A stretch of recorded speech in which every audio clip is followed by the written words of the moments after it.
Infeksi menular seksual atau IMS tak hanya terjadi pada mereka yang berisiko tinggi, seperti pekerja seks komersial dan LSL atau lelaki yang berhubungan seks dengan lelaki. Siapapun bisa tertular penyakit menular seksual seperti chlamydia, gonore, herpes, HPV atau human papillomavirus, sifilis, dan HIV/AIDS jika melakukan hubungan seksual beresiko. Kebanyakan IMS tidak bergejala, tapi tetap resiko menularkan saat melakukan kontak seksual. Tahu pasti gejala dan tandanya akan membantu siapapun terhindar dari infeksi menular seksual berikut ini. Apa itu infeksi menular seksual?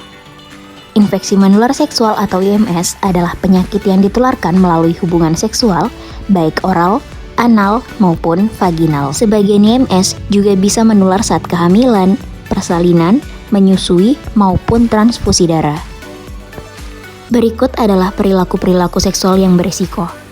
Melakukan hubungan seksual sebelum menikah, mempunyai lebih dari satu pasangan seksual mengalami gejala IMS atau terdiagnosa IMS, tidak memakai kondom saat melakukan hubungan seksual resiko tinggi, melakukan aktivitas seksual yang melibatkan lebih dari orang di saat yang bersamaan, menggunakan nafsa, melakukan anal seks, berhubungan seksual sesama jenis, mempunyai pekerjaan beresiko seperti PSK, dan melakukan hubungan seksual dengan pasangan yang memiliki perilaku seksual beresiko.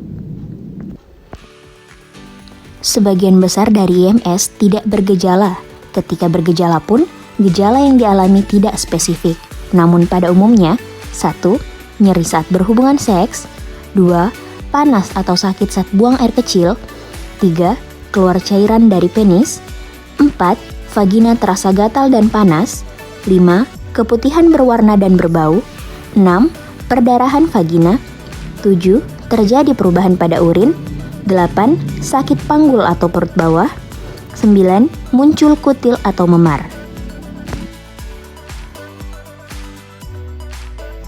Berikut ini merupakan beberapa hal yang harus dilakukan jika terkena IMS.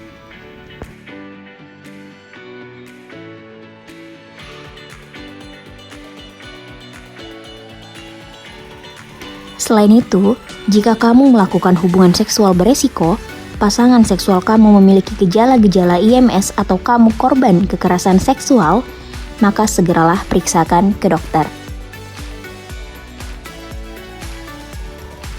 Perimenopause adalah fase transisi menuju menopause yang dapat berlangsung beberapa tahun. Pada fase ini, wanita akan mengalami penurunan kadar hormon kesuburan, salah satunya estrogen.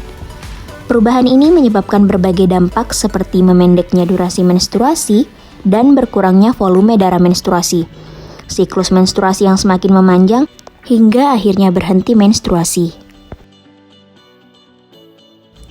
Dalam fase ini, akan ada beberapa perubahan fisik yang wanita alami, seperti 1.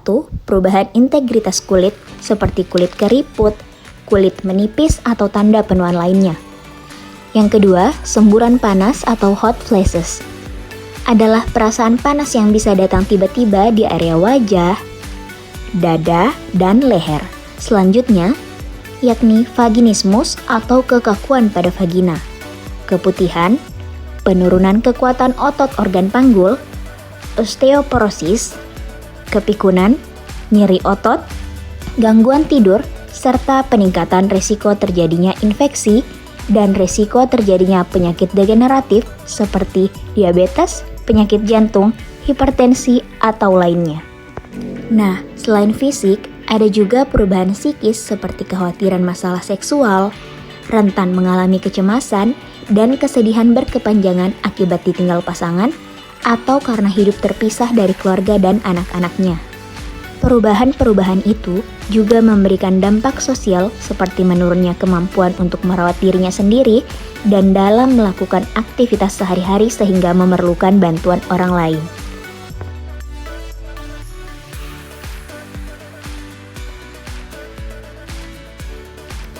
Upaya preventif yang dapat dilakukan antara lain yakni memberikan pendidikan kesehatan berupa konseling atau penyuluhan untuk meningkatkan kesadaran dan pengetahuan terkait IMS. Kemudian, promosi penggunaan kondom sebagai metode yang efektif dalam pencegahan IMS.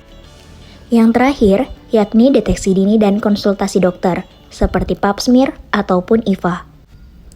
Selain itu, ada beberapa upaya promotif yang dapat dilakukan, antara lain pengembangan media promosi dengan pembuatan brosur, poster, dan video edukasi terkait IMS. Kemudian, kerjasama dengan berbagai pihak yaitu kolaborasi dengan organisasi masyarakat dan media massa untuk menyebarkan informasi. Yang terakhir, yakni penyelenggaraan kegiatan promosi seperti seminar, lokakarya, dan kegiatan edukasi lainnya.